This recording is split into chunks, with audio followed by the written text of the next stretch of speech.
Welcome to the dialogue. हजारों युवा जमा हुए। हजारों? हाँ, और कई तो स्कूल और कॉलेज की यूनिफॉर्म में थे।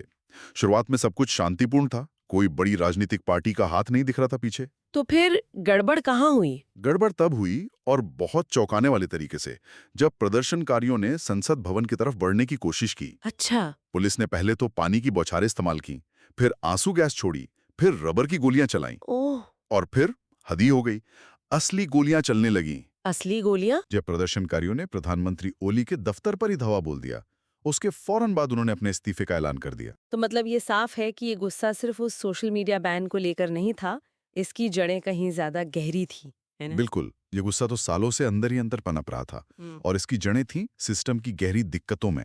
जैसे कि? भ्रष्टाचार, हाँ। बड़े पैमाने पर फैला हुआ भ्रष्टाचार, और राजनीतिक भाई भतीजावाद। मतलब नेताओं का अपने रिश्तेदारों, अपने करीबियों को बिना योग्यता देखें ऊंचे पदों पर बिठाना, उन्हें फायदा पहुंचाना।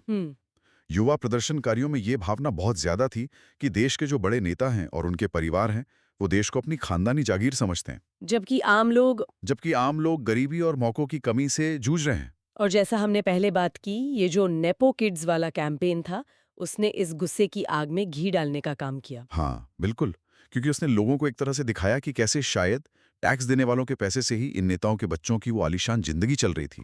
उन वीडियोज ने नेताओं की संतानें ऐसी चीजें दिखा रही थी, ऐसी लाइफस्टाइल जी रही थी, जिसे ईमानदारी की कमाई से पाना बहुत मुश्किल लगता है। तो ये देखकर उन नौजवान नेपालियों का खून खौल गया, जिन्हें अपने ही देश में कोई भविष्य नहीं दिख रहा था। जाहिर है, और इसके साथ ही एक और बहुत बड़ी वजह थी। और सुरक्षा बलों का क्या? सुरक्षा बलों के जो बड़े अधिकारी थे, उनकी भूमिका भी सवालों के घेरे में थी।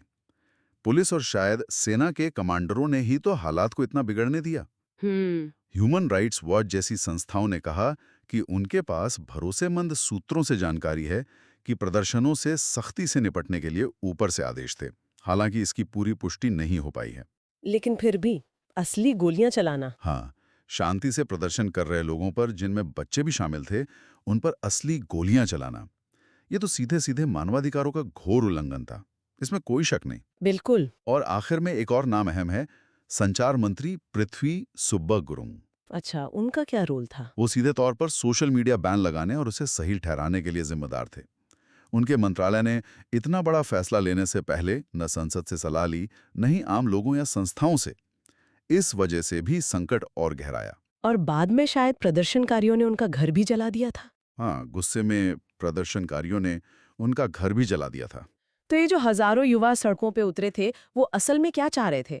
क्या सिर्फ प्रधानमंत्री का इस्तीफा ही उनकी मांग थी, या उनकी मांगे और भी बड़ी थी? नहीं, सिर्फ इस्तीफा नहीं, उनकी कुछ मांगे तो फौरी थी, मतलब तुरंत पूरी करने वाली। जैसे सोशल मीडिया बैन को पूरी तरह हटाना, वो तो 8 सितंबर की शाम को ही हो गया। हाँ। प्रधानमंत्री ओली का इस्तीफा, वो 9 सितंबर को हुआ। ठीक। पर इसके अलावा वो उन हत्याओं के लिए जिम्मेदारी तय करने की मांग कर रहे थे। मतलब पुलिस ने जो असली गोलियां चलाईं, उसकी निष्पक्ष जांच हो, और जाहिर है भ्रष्टाचार और भाई भतीजावाद का खात्मा हो। ये तो हुई फौरी मांगे। और लंबी अवधि के लिए? हाँ, उनकी नजर सिर्फ इन फौरी चीजों पर नहीं थी, वो लंबे समय तक चलने वाले, मतलब पूरे सिस्टम में बदलाव चाहते थे। अच्छा, किस तरह के बदलाव? वो चाहते थे कि संसद भंग हो और नए सिरे से चुनाव हो, ताकि देश की राजनीति में एक तरह से पूरी तरह सफाई हो सके। वो एक आजाद एंटी करप्शन संस्था बनाना चाहते थे। जैसे भारत में लोकपाल है, उसी तरह की कोई संस्था जो सरकारी भ्रष्टाचार पर बिना किसी दबाव के नजर रख सके।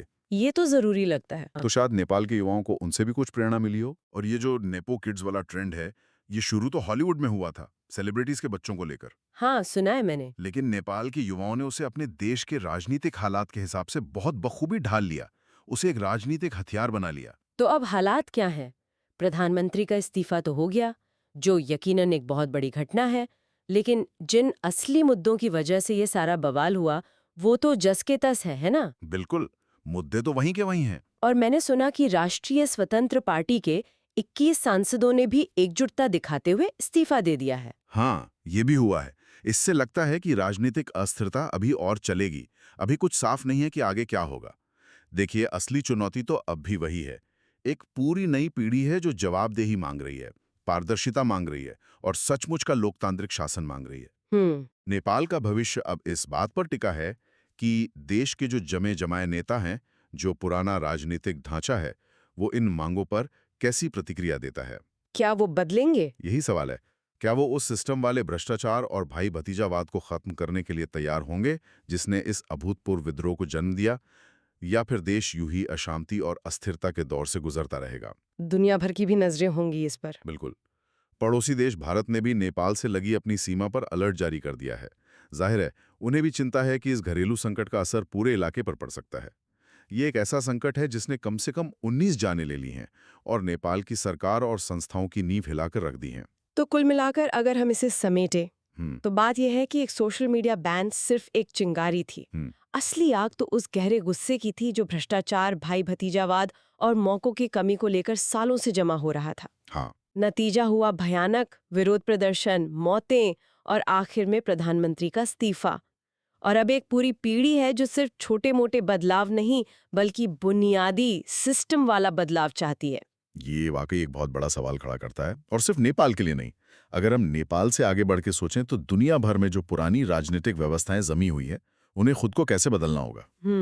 खासकर तब जब उनका सामना डिजिटल दुनिया से जुड़े सिस्टम से पूरी तरह मोह भंग हो चुके ऐसे युवा आंदोलनों से हो रहा है, जब से थोड़े बहुत सुधार नहीं मांग रहे बल्कि पूरे सिस्टम में जड़ से बदलाव की मांग कर रहे हैं। ये सोचने वाली बात है, बिल्कुल। हाँ, इस पर सोचने की जरूरत है। इस गहरी और जरूरी बातचीत में हमारे साथ बने रहने के लिए आपका शुक्रिया। उम्मीद है इस चर्चा ने आपको भी सोचने के लिए कुछ नया दिया होगा। जी, जो सवाल आखिर में उठाया गया उस पर जरूर गौर कीजिएगा, और अगर आप चाहें तो नीचे कमेंट्स में अपने विचार भी हमारे साथ साझा कर सकते हैं।